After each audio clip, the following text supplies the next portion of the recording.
So I have a few questions about this. My understanding of empathy has nothing to do with being tortured. I feel like I personally have never been tortured, and I'd like to think that I'm a relatively empathetic person. Um, I'm not quite sure what the goal is here. Like, why?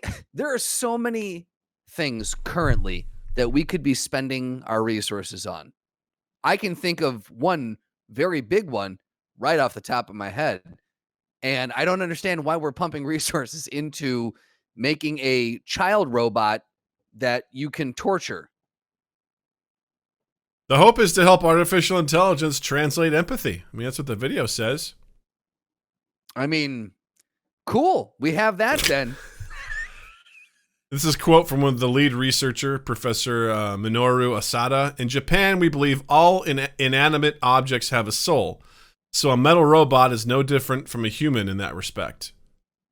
And that's like the weird way that they end the video is with that quote. Right, but It's again, like- if that's the case, then then you're basically taking on the role of the devil. You're torturing souls.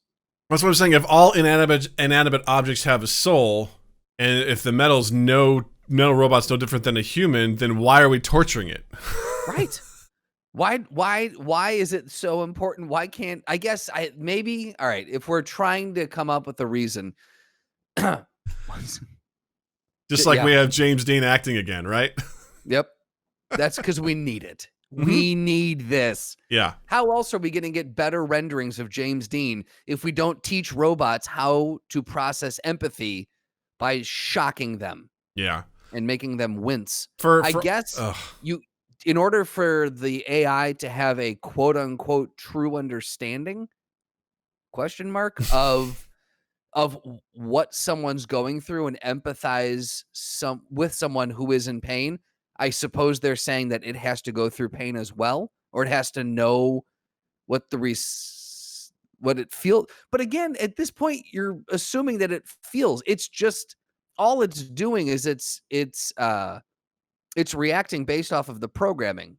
When X amount of electricity goes Electrolytes? through it, electrolytes go through it. When we dump Gatorade on its head, it turns into Bobby Knight and throws a fucking chair. That's what this robot does.